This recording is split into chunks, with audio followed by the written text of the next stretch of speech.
College Football Update with your host,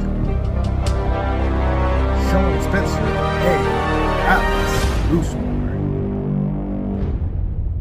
But look, let's go into it with one of our new topics we're doing this year, college football storyline, where we just, some of the major stories that are going on. I wanted to this. The game day will be in Charlotte, North Carolina for the UNC versus South Carolina game on Saturday. Like I've mentioned myself, I'm leaving tomorrow. Myself and Will Kramer will be at this game rooting. If you see the security come up and take somebody out, it might be me because I don't know if we're on that red side or if we're on the blue side, but I will be decked out in that Carolina blue. So you gotta. Alex, they got me, Alex. All of a sudden it's gonna pan over and you're being dragged out. We're like Tar Heels. But I do want to say something first, and it was mentioned to me yesterday, and I didn't get a chance to say it on Watching Football Weekly.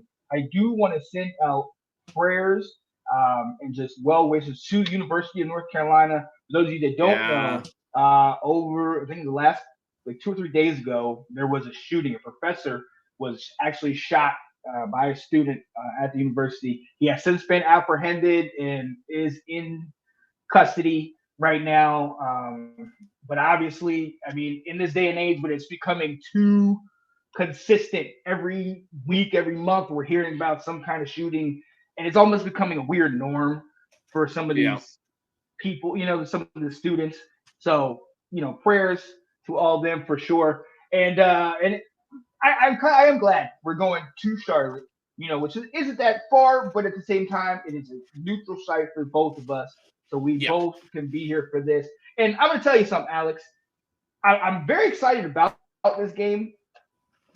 But I think a fair assessment would say that if you're not from North Carolina and you're not from South Carolina, you don't really, and you don't follow maybe this area of football, the East Coast, and this, you might not be as enthused about this game. Am I wrong about that? I mean, if you're looking at it just from the rivalry standpoint, I think you're absolutely fair to say that. I think if you're looking at it from just like an average like football standpoint, I think people are going to be very excited about this game for the sheer fact of Drake May versus Spencer Rattler. Two programs that have high expectations this year, and they should, because it's two very good football programs, two very good quarterbacks, two very good coaches. And they're looking to make some noise in their respective conferences. So I think this game has all the makings of being one of the best games this weekend. And I think a lot of people should be tuning into it if they're not. Oh, yeah. I mean, at the very least, Drake May, Spencer Rattler. You know what I mean?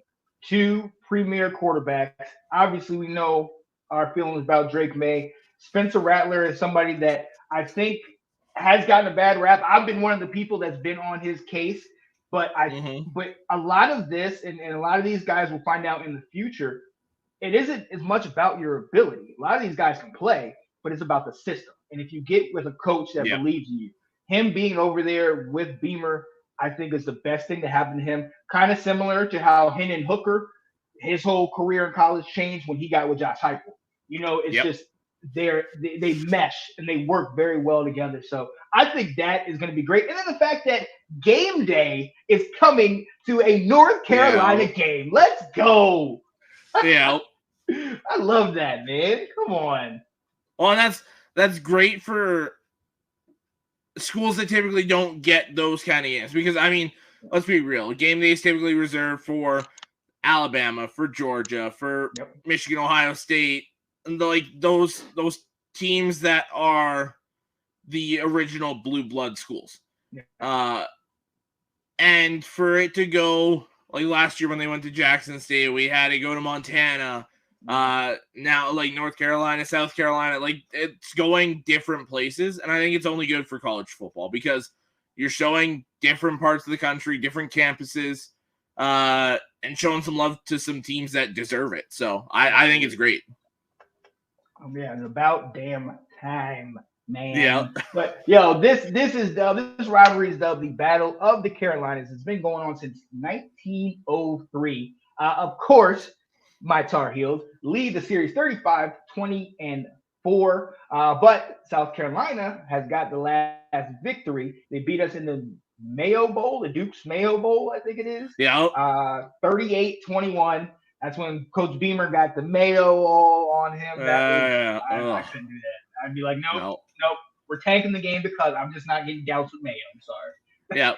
I'll have a really good game. You can win it last second, and you can get the mail. Like, I'll take the loss. I don't care. We're good with that, right? Yeah. Both schools, interesting fact, both schools laid claim to the moniker Carolina. Obviously, North Carolina wants to say we're that school because of the fact that we're the first public university. But then you go on the flip side, you go South Carolina, and they're like, well, we're the first to really make declare ourselves a state and doing it like that. At the end of the day, there's one Carolina, ladies and gentlemen. Don't get it twisted. Do not get it twisted. Let's go. I'm waiting for Will to pop in the comments now. Right? Like that. But look, let's go ahead and move on down the list to another one of our storylines real quick. And there's a video I'm going to play right now because apparently, if those of you that don't know, everybody knows about. Let's see if I can get it. The U. Everybody knows about the University of Miami, Coral Gables down in Florida. But a lot of you might not know as much about the University of Miami or Miami of Ohio. They're in the Mid-American Conference, the MAC, and apparently they kind of feel like they might be the real Ohio. Take a look at this.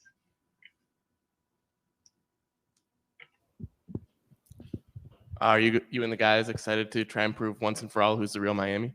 Oh, yeah. That's going to be awesome. That'll be fun. I think this plays off the same question, but the real Miami is where? In Coral Gables or here in Oxford? Oxford, Ohio. Because you're around longer, you're just... No, I just think we'll show them September 1st. Wee! All right. Oh, okay. Now, Alex, I do have to ask this question to get a little context. We know about the history of the U and all those national championships.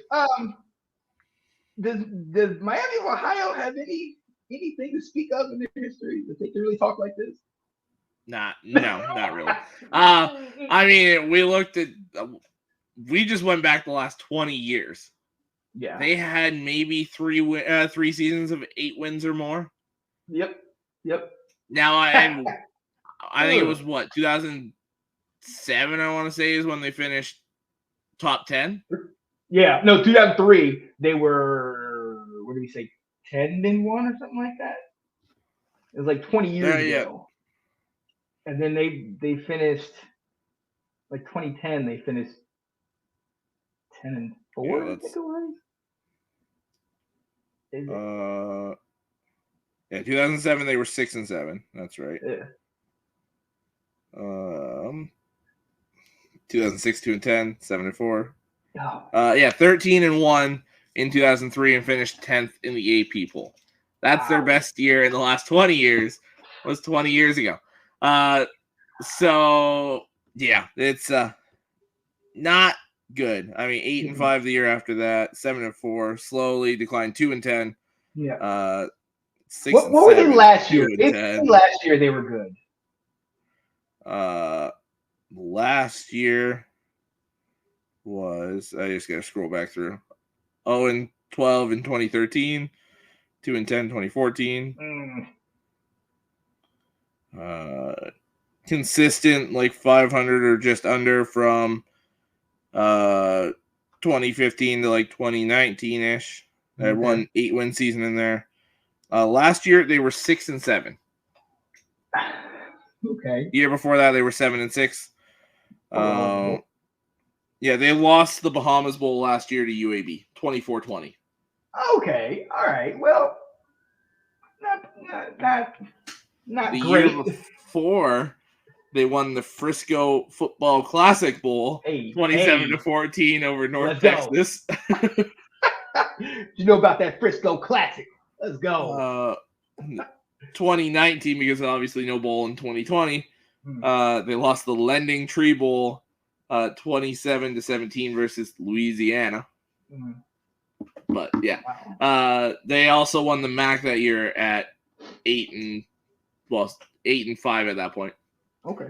So, it's Look, if all we're saying is that those are bold words, my guy, saying that you are the real you. But hey, this is what college football is about. You have the opportunity to show up and show out. Mhm. Let's see if you can do it. Because other than that, it's gonna be a struggle for you all day. Because that's you just gave the bulletin board material.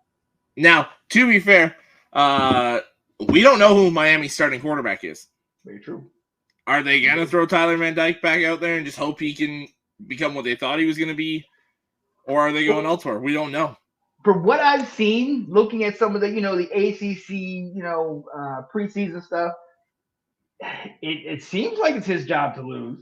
I mean, from the way that Mario Cristobal is talking, I mean, it's Van Dyke's job to lose, and they're talking about he's supposed to have it, better year than this year. But I'm sorry, you and I were on here. Yeah, that's what I'm saying. We were on here 365 days ago, literally saying this man is watch out, Heisman, consideration, everything, and none of that came to fruition. So, yeah, we're in wait and see. So right now, this game is up in the air. This game is up in the air because hey, there's a reason why Miami of Ohio said that, because Miami has not been what we've expected in a long time. So. I'll take Alex a little betting shtick here. Bet on Miami to win. Yeah, right. I guarantee Miami will get that W, right? I guarantee Miami will win a game this weekend. That's right. Yo, and one more thing in the storyline. We talked about it earlier. Jackson State and UMass both got W's. UMass has joined the FBS in 2013. And so this is always great to see them getting the dub because they used to be the doormat for a while.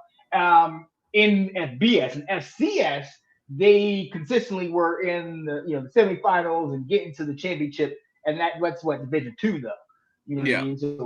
So in this, but then you also got Jacksonville State, and we heard about them a couple years ago. Got the upset, sorry Ben, over your Florida State Seminoles. And hey, this was their first game in the FBS, and they started off the right way, got that W, man. So my question to you, is this finally us seeing that the transfer portal and just players wanting to go to lesser name schools, the NIL deal, all that stuff, is this bringing those smaller teams up to contention? I think we're going to pump the brakes on that narrative a little bit because they're beating other smaller school teams. Yeah. I mean, UMass beat New Mexico State. Jacksonville State beat UTEP. It's not like Jacksonville State went back into Tallahassee and beat the Seminoles again. Yeah. It's not like UMass went into the Big House or Chapel Hill and took out one of our teams. Like, once we start to see them kind of take on some top-tier teams, and they just got to compete. They don't necessarily have to win, but if they go toe-to-toe with some of these guys and it's a really close game, then we can say it's kind of balancing it out. But for now, I think that narrative's got to have some brakes on it a little bit. Oh yeah. It's just week 0, the first week technically. So yeah, I definitely will hold back. But I mean, it's an interesting question to have, and I think it's more wishful thinking. You know what I mean? Because you always have the 1, 2, the Alabamas, the Georgias, the top teams. You got no disrespect, but Ohio State also. You have those top 4. So it's good, in my opinion, to see, teams come up out of nowhere. Oh, absolutely.